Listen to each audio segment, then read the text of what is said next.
il y a 8 plantes que presque tout le monde met au potager, et qui coûtent chaque année une partie de la récolte. Pas des mauvaises herbes, des plantes qu'on achète en jardinerie, qu'on offre, qu'on trouve jolies. Le fenouil, par exemple, empêche la moitié du potager de pousser autour de lui, sur 1,50 m. La menthe, plantée en pleine terre, prend un carré entier en 2 saisons. Et il y en a 6 autres, dont 2 que vous avez presque certainement. Le voisin qui les arrache passe pour un maniaque. En réalité, il a compris quelque chose que personne ne dit. Je vous montre les 8, ce qu'elles font exactement au sol, et laquelle il faut sortir avant l'automne. Sinon au printemps, il sera trop tard. Et tout de suite, avant même de commencer la liste, retenez la date. Ce que je vais vous dire sur les racines, ça se fait maintenant, tant que la terre est sèche et qu'elle tient. Attendez les pluies, attendez le printemps, et une de ces 8 plantes se transforme sous votre bêche en 20 plantes. Vous croyez la retirer, vous la multipliez. On y arrive, gardez ça en tête, parce que c'est le cœur de toute l'histoire. D'abord, une chose importante, et je veux que vous l'entendiez bien. Vous n'êtes pas fautif. Si vous avez ces plantes chez vous, c'est normal. On vous les a vendues comme utiles, comme décoratives, comme aromatiques. La menthe pour la tisane, l'œillet d'Inde pour protéger les tomates, le topinambour parce que c'est rustique et que ça pousse tout seul. Personne ne vous a menti vraiment. C'est juste que personne ne gagne d'argent à vous dire « ne plantez pas ça près de vos légumes ».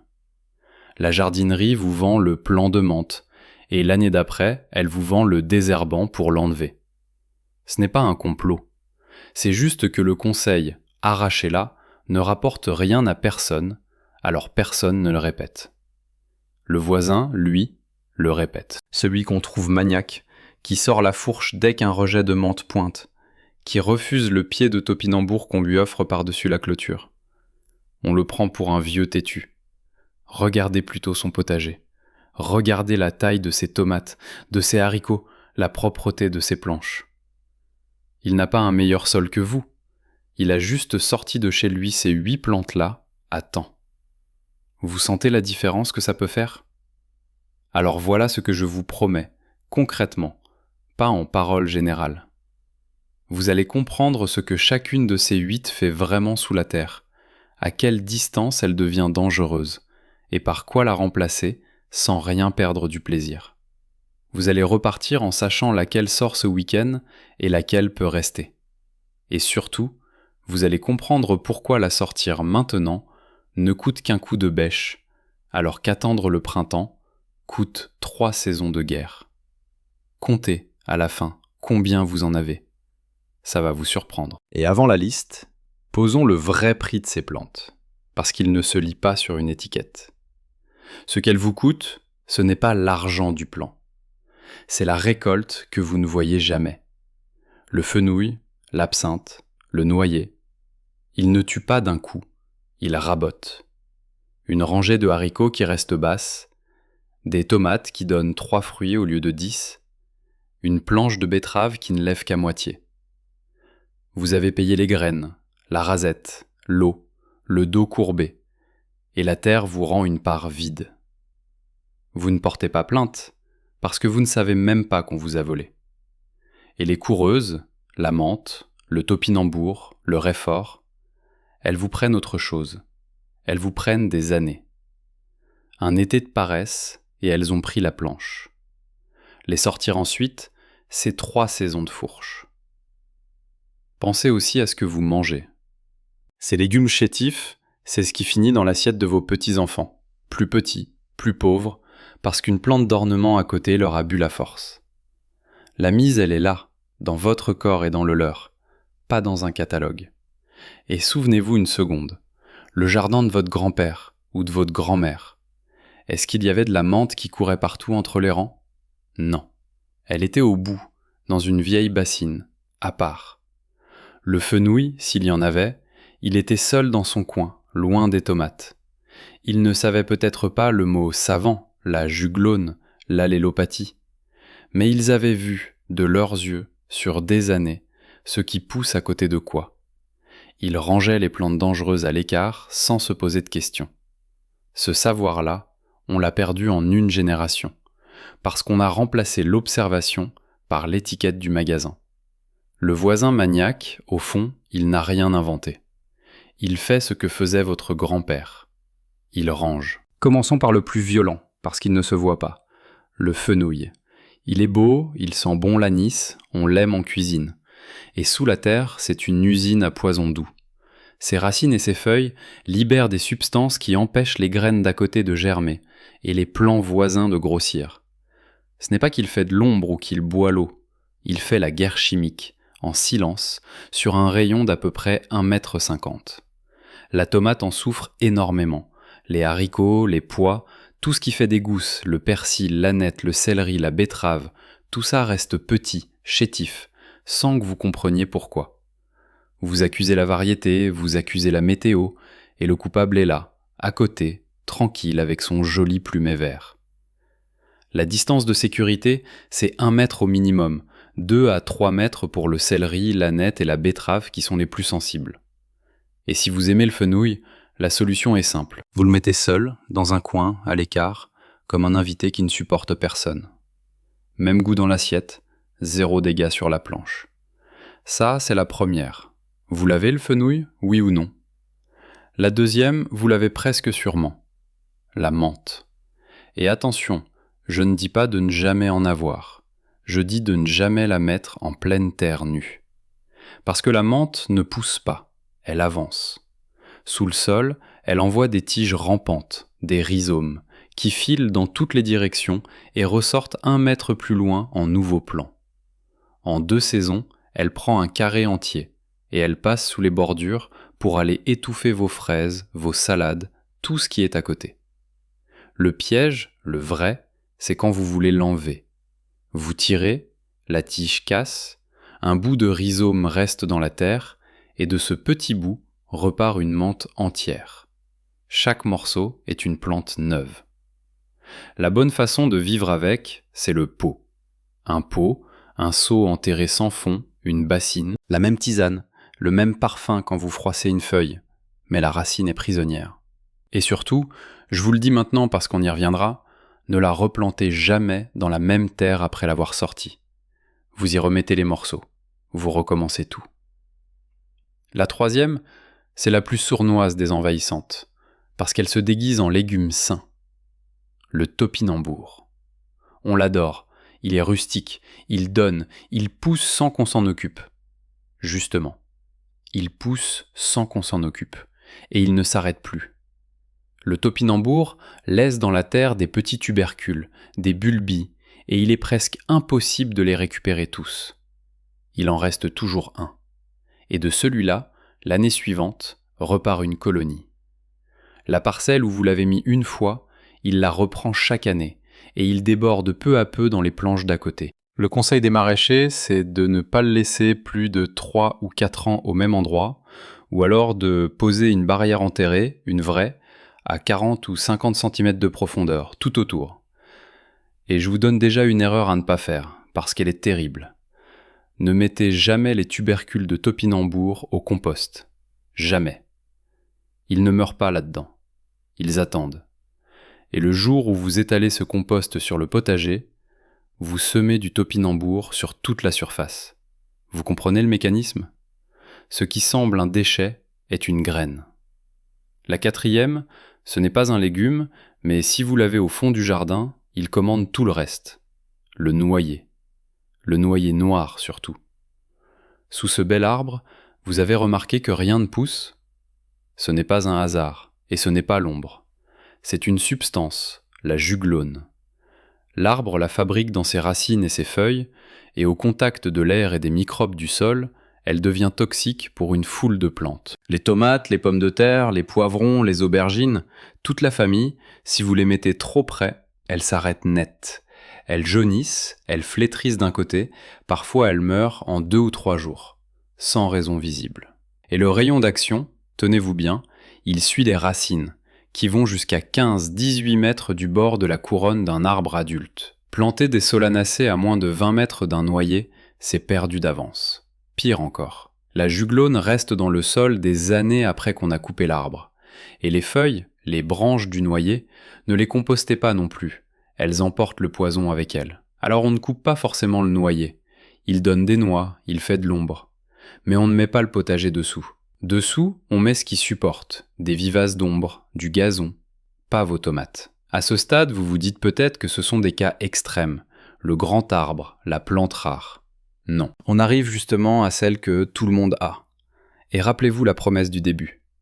Il y en a une dans le lot qu'il faut sortir avant les pluies d'automne, sous peine de la voir se multiplier par 20 au printemps. On approche. Encore un peu de patience, gardez la question en tête. La 5e, c'est l'armoise, l'absinthe, celle avec laquelle on faisait la fameuse liqueur, cette grande touffe grise argentée qu'on plante souvent au coin du potager parce qu'on dit qu'elle éloigne les insectes. Elle en éloigne peut-être quelques-uns. Mais elle fait la même chose que le fenouil, en pire pour ses voisines immédiates. Ses feuilles libèrent une substance amère, et la pluie lave cette substance, la fait couler dans la terre autour du pied. Là, elle empêche les graines de lever et freine la croissance de tout ce qui est proche. Vous avez semé une ligne de carottes ou de salade le long de votre belle absinthe, et vous vous étonnez qu'un bout de la ligne reste vide ou rachitique, c'est elle. La règle, la même que pour le fenouil. Si vous y tenez, un pied, seul, loin des semis, jamais en bordure d'une planche que vous cultivez. La 6e se vend partout comme la reine du jardin bio, et elle mérite sa réputation. Mais on ne vous dit qu'une moitié de la vérité. La consoude. Ses feuilles font un excellent engrais, c'est vrai. Le problème, c'est qu'une fois installée, elle ne part plus. Elle a une racine profonde, épaisse, qui plonge loin. Et du moindre morceau laissé en terre, repart une plante entière. En plus, elle se ressème toute seule à la volée. Vous la mettez pour son purin, et 3 ans plus tard, elle est partout, au milieu des légumes, indélogeable. Alors gardez la consoude, elle est utile, mais traitez-la comme une bête un peu dangereuse. Un coin réservé, à l'écart, et surtout la variété qui ne fait pas de graines, celle qu'on multiplie par bouture et qui reste où on la met. Pas au milieu du potager. Jamais au milieu du potager. La 7e, c'est le cousin discret de la menthe et du topinambour, et il fait exactement le même coup. Le réfort. Cette racine piquante qu'on râpe qui réveille un plat. Bonne chose dans l'assiette, catastrophe dans une planche. Parce que sa racine est cassante, et chaque morceau qui casse quand vous bêchez repart en nouveau pied. Vous croyez l'arracher, vous semez. C'est la même logique que la menthe, la même que le topinambour. Une plante qui se défend en se coupant en morceaux, et chaque morceau est une renaissance. Le réfort, donc, comme les autres coureurs de terre, dans un enclos, une caisse, un fût enterré, jamais en liberté au milieu des légumes. Et la 8e, c'est celle qui va vous faire le plus mal, parce que vous la plantez exprès pour le bien de vos légumes. L'œillet d'Inde, le tagette. On vous a dit 100 fois de le mettre entre les tomates pour éloigner les pucerons et les vers des racines. Et c'est en partie vrai, ces racines dégagent des substances qui gênent certains vers microscopiques, mais voilà ce qu'on ne vous dit pas. L'œillet d'Inde est lui-même un aimant à pucerons.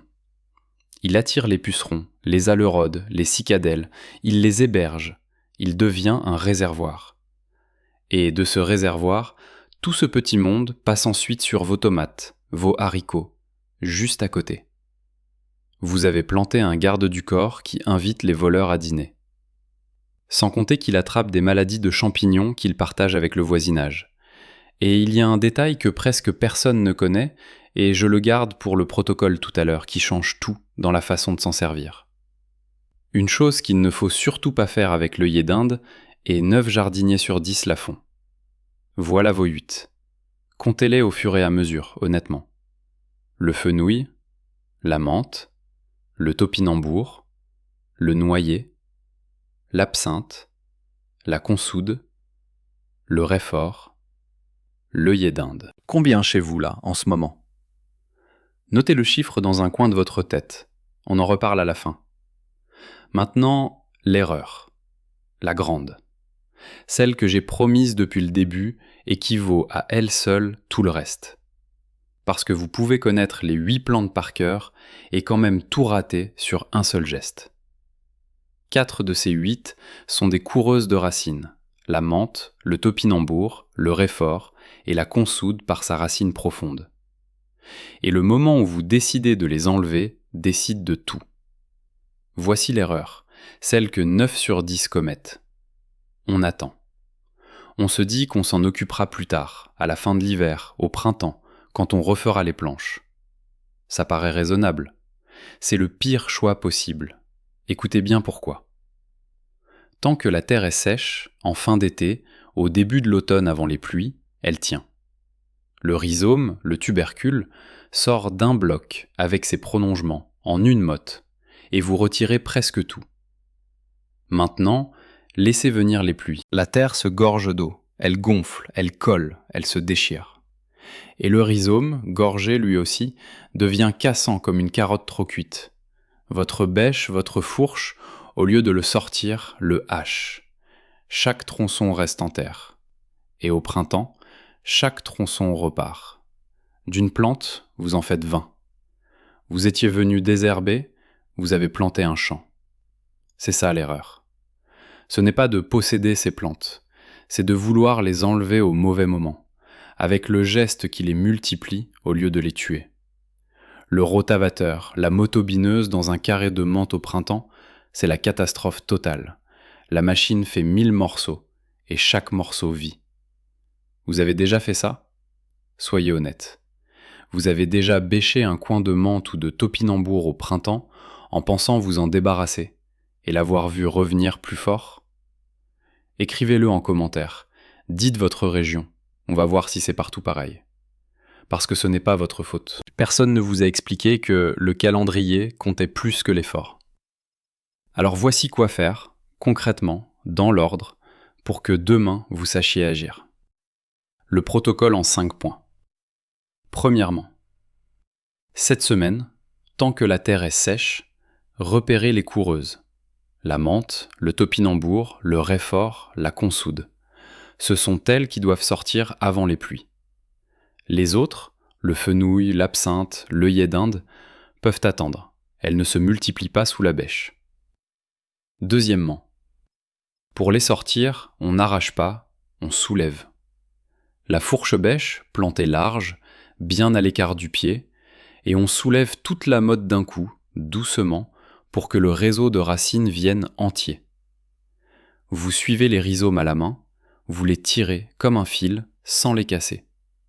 Prenez le temps. Un morceau oublié, c'est un retour garanti. Troisièmement, ce que vous sortez ne va pas au compost. Ni les rhizomes de menthe, ni surtout les tubercules de topinambour, ni les racines de réfort. Le compost ne les tue pas, il les conserve et les répand. On les fait sécher au soleil sur une bâche jusqu'à ce qu'ils soient morts et cassants, ou on les met à la poubelle verte, loin du jardin. Quatrièmement, ce que vous voulez garder, vous l'enfermez. La menthe, le réfort, dans un pot ou un fût enterré sans fond. Le topinambour, la consoude, dans un coin délimité par une barrière plongeant à 40 ou 50 cm. Et la menthe, encore une fois, ne la remettez jamais dans la même terre d'où vous venez de la sortir. Terre neuve, contenant fermé, ou pas de menthe du tout.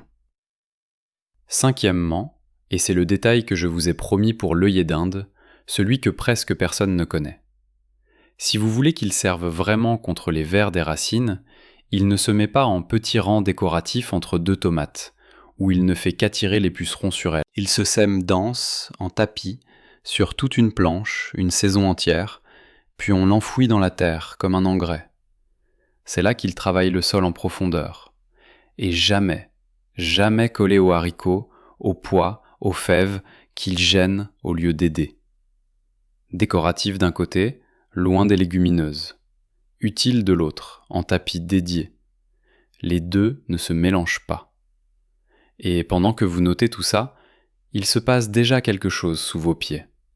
Là, cet automne, sous la menthe que vous n'avez pas encore sortie, les rhizomes s'allongent de quelques centimètres de plus chaque semaine tiède, ils prennent position pour le printemps. Chaque jour d'attente, c'est du terrain qu'ils gagnent et que vous devrez reprendre. Et pendant qu'ils gagnent ce terrain, voilà la chose qu'on ne vous dit presque jamais. la moitié de ce qu'on vous a vendu sur ces plantes, l'idée qu'elles protègent le jardin, qu'elles gardent les tomates, personne ne l'a jamais vraiment prouvé. On l'a répété parce que ça se vendait bien. Vous, maintenant, vous avez regardé le sol, le vrai, celui sous vos pieds. Et vous savez la différence entre une plante qu'on range et une plante qu'on laisse commander. Parce qu'au fond, tout ce que je vous ai raconté tient en une seule idée, pas en 8. Il y a 2 façons pour une plante de vous voler la récolte. La guerre chimique, le poison discret du fenouil, de l'absinthe, du noyer, qui interdit à la terre autour de nourrir quoi que ce soit. Et la conquête souterraine, la course de la menthe, du topinambour, du réfort, de la consoude, qui prend le terrain morceau par morceau. Une empoisonne l'espace, l'autre le confisque. Ce ne sont pas 8 problèmes séparés à retenir, c'est ce seul réflexe à prendre. Une plante dangereuse, on la range à l'écart ou on l'enferme. Et on le fait tant que la terre est sèche. Comprenez ça une fois et vous ne le réapprenez jamais. Ça ne vous coûte plus rien, aucun sachet, aucun produit, juste un œil qui sait voir. Et ce qui disparaît de votre liste de courses, c'est le désherbant qu'on vous vendait pour la menthe, l'engrais qu'on vous vendait pour compenser des légumes qui ne poussaient pas. La terre, elle travaille gratuitement, dès que vous arrêtez de mettre les mauvaises voisines au mauvais endroit. Et rappelez-vous, au tout début, je vous avais dit qu'il y en avait 2 que vous aviez presque certainement. Les voilà. La menthe, dans un coin, dans un pot, ou lâchée en pleine terre. Et l'œillet d'Inde, ce petit soleil orange qu'on vous a juré protecteur et qui nourrit les pucerons de vos tomates. Ces 2-là, presque tout le monde les a. Commencez par elles. Ce sont les plus faciles à corriger et celles qui vous rendront le plus vite service. La menthe dans un contenant fermé dès cet automne, l'œillet d'Inde tenu loin des haricots et des pois. 2 gestes ce week-end et vous avez déjà réglé la moitié de la liste. Le reste suit, à votre rythme. Et imaginez juste une seconde le mois de juin prochain si vous faites le geste maintenant. La rangée de haricots monte droit, sans ce voisin gris qui lui lavait du poison sur les pieds. Les tomates portent lourd, parce que le fenouil est parti dans son coin et ne leur dispute plus rien. La planche que la menthe avait avalée, vous l'avez récupérée, propre, et vous y semez ce que vous voulez. Vous n'avez rien acheté pour ça. Vous avez seulement rangé, au bon moment, avec la fourche et pas la machine. C'est ça que le voisin savait, et comprenait pour de la manie. Ce n'était pas de la manie, c'était de la mémoire. Alors je vous laisse devant un choix simple, et je veux que vous le formuliez. Chemin A. Vous laissez tout comme c'est, la menthe court, le fenouil étouffe, l'œillet d'Inde nourrit les pucerons, et au printemps vous bêchez le topinambour et vous le multipliez par 20. Vous payez chaque saison, en récolte perdue et en dos cassé. Ou chemin B. Ce week-end, tant que la terre tient, vous sortez les coureuses, vous enfermez ce que vous gardez, vous rangez le fenouil et l'absinthe à l'écart, et l'an prochain, vos planches respirent. Écrivez-moi, en commentaire, A ou B. Et dites pourquoi, pas pour moi, pour vous. Quand on met un choix en mots, on s'entend le prendre. Dites-moi aussi combien de rangs de légumes vous cultivez, et dans quelle région, qu'on voit ensemble où ces 8 plantes font le plus de dégâts. Et surtout, la question du début, celle que je vous avais demandé de garder en tête. Sur les 8, le fenouil, la menthe, le topinambour, le noyer, l'absinthe, la consoude, le réfort, l'œillet d'Inde, combien en avez-vous trouvé chez vous, là, autour de vos planches? Écrivez le chiffre. 1, 2, 5. Ne trichez pas. Personne ne vous juge.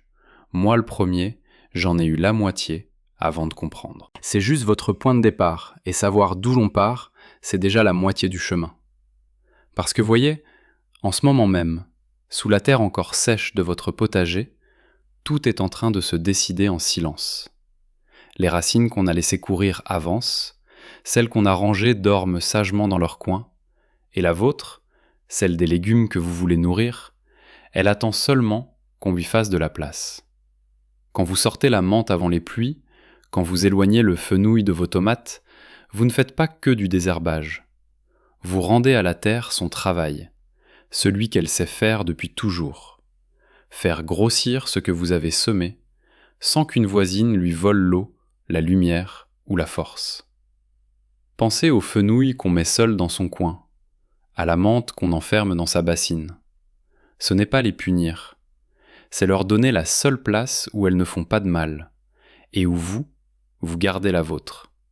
Une plante bien rangée reste une amie. Une plante lâchée au mauvais endroit devient une voleuse, et ce n'est ni sa faute ni la vôtre, c'est une question de place et de saison. La force n'est pas dans le sachet du magasin, elle est dans ce que vous avez compris aujourd'hui, dans cet œil qui sait enfin quoi ranger et quand. Ce soir, en repassant devant vos planches, regardez-les autrement. Vous ne verrez plus une jolie touffe, vous verrez une racine, et vous saurez si elle travaille pour vous ou contre vous. Vous savez maintenant. Va au fond. C'est là que tout se joue.